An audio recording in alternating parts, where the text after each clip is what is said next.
వికారాబాద్ జిల్లా పరిగిలో 100 పడకల ఏరియా ఆసుపత్రి భవన నిర్మాణానికి మంత్రి దామోదర రాజనరసింహ శంకుస్థాపన చేశారు. కాంగ్రెస్ ప్రభుత్వం ఏర్పడ్డాక 8 మెడికల్ కాలేజీలు, 16 నర్సింగ్ కాలేజీలు ఏర్పాటు చేశామని మంత్రి అన్నారు.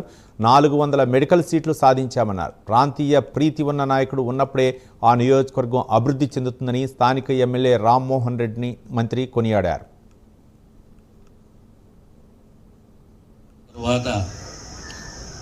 మళ్ళీ 8 కొత్త మెడికల్ కాలేజీలు, 400 అదనపు సీట్లు, 16 నర్సింగ్ కాలేజీలు.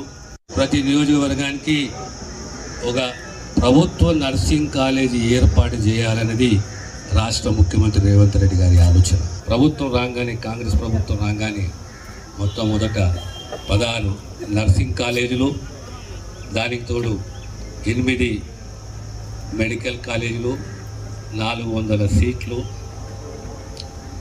దానికి తోడు ఈరోజు పరిగిలో 30 పడకల సిఎస్సిని 100 పడకలకు మార్చడం. సామాన్యుడు పట్నం పోకూడదు అంటే వికారాబాద్ జిల్లా హెడ్ క్వార్టర్స్, మా స్పీకర్ గారి హెడ్ క్వార్టర్స్లో ఒక ఎంఆర్ఐ కావాలి. స్పీకర్ గారు నన్ను అడిగిర్రు, మళ్ళీ గుర్తు చేస్తున్నారు కనుక నేను ఎంఆర్ఐ కూడా